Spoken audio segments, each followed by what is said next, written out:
सोलापूरची माऊली हरवली. ओडिशात सांगलीच्या अधिकाऱ्यांकडून घरवापसी. 1.5 वर्ष कुठं कसं राहिल्या. बार्शीच्या सुभाष नगरातील 70 वर्षीय विजयाबाई रघुनाथ जाधव या माऊली म्हणजेच कुटुंबाचा धागा.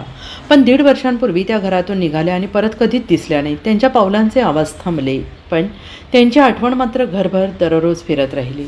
रात्रंदिवस शोध, पोलिसात तक्रारी आणि आमच्या माऊली दिसल्या का असे सोशल मीडियावर हाक, तरीही प्रतिसाद शून्य. कुटुंब माऊलीच्या आठवणींनी गहिवरलं, पण नियती एका दूरच्या कोपऱ्यात चमत्कार विणत होती. ओडिशातील झारसुगडाच्या एका छोट्या गावात विजयाबाईंना आश्रय मिळाला. भाषेची अडचण, ओळखीचे कोणी नाही, गाव अनोळखी, पण स्थानिक नागरिकांची माया आणि प्रशासनाची जबाबदारी यांनी त्यांना कवटाळून ठेवलं. हे जणू काळाने दिलेली मायेची सावलीच होती. खरी कहाणी इथूनच सुरू झाली. झारसुगडाचे जिल्हाधिकारी कुणाल चव्हाण यांच्या संवेदनशील नजरेने हा विषय ओळखला. विजयाबाई काहीतरी हरवलेल्या आहेत हे त्यांना जाणवलं. त्यांनी तपशील काढला, फोटो काढला, थेट सांगली जिल्हा परिषदेचे मुख्य कार्यकारी अधिकारी विशाल नरवाडे यांच्याशी संपर्क साधला.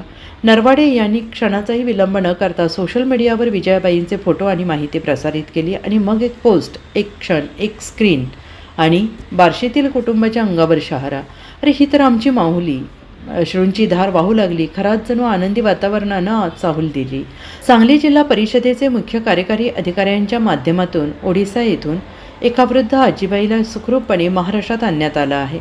मानवी हक्क दिनाच्या निमित्ताने त्यांचा सत्कार करण्यात आला आहे. सोलापूर जिल्ह्यातील बार्शी येथे असणाऱ्या विजया जाधव या ओडिसामध्ये निराधार वावरत असल्याची बाब अधिकाऱ्यांच्या लक्षात आली.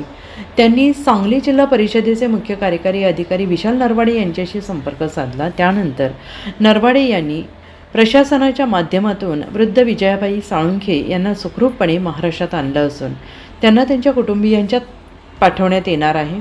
तत्पूर्वी जिल्हा परिषद प्रशासनाच्या वतीनं आजीबाईंचा सत्कार करण्यात आलेला आहे. नमस्कार, मी विशाल सविता तेजराव नरवाडे, सीओ जिल्हा परिषद सांगली. आज आपल्या महाराष्ट्र राज्यातील बार्शी येथील 73 वर्षाची आजी विजयाबाई रघुनाथ जाधव या 2 वर्षापासून ओडिसा राज्यातील झारसुगुडा जिल्ह्यामध्ये हरवल्या होत्या. 26 नोव्हेंबरला तिथले जिल्हाधिकारी आपल्या महाराष्ट्राचे कुणाल चव्हाण यांना त्या दिसल्या. त्यांनी माझ्याशी संपर्क साधला आणि नंतर आम्ही कोऑर्डिनेशन करून त्यांच्यासोबत एक स्टाफ पाठवून तिथल्या NGO सोबत कोऑर्डिनेशन करून रेल्वेचं तिकीट बुक करून आज आजीला आपण इथं घेऊन आलो. आजी ही डेली कामगार करणारी होती, वीटभट्टीवर काम करत होती.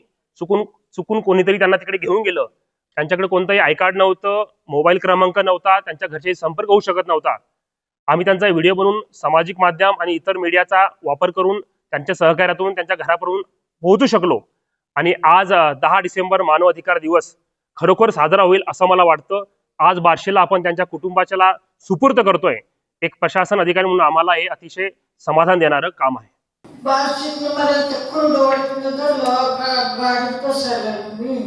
कुठल्या गाडीत? त्या बार्शीच्या गाडीत बसायला मला कुरडवाडीतून धरलं. कुठे? या धरवाला माणसानं आणि गाडीत फेकलं. गाडीत फेकल्यानंतर मला 2 वर्ष त्या बिलपूरमध्ये टाकून दिलं, बाळासमध्ये. माझं सहकारी यांनी चांगलं केलं. तिथनं आलं त्या हायकोर्टाला सांगितलं. तिथं गेलं तुम्हाला 2 वर्ष काय काम लावलं? त्यांनी काम काय करायला लावलं? नाही काम करायला लावलं. तिथं मॅडम दुसरे चांगले आले, त्यांनी नाही काम करायला लावलं. आम्ही नुसतं बसून राहत होतो. कुणी टाकलं तुम्हाला गाडी? गाडीमध्ये कुणी टाकलं तुम्हाला? गाडीत कुणी बसवलं? कुणी टाकलं त्या गाडीवर? काय टिकलं माणसाने. Bureau report SPN Marathi.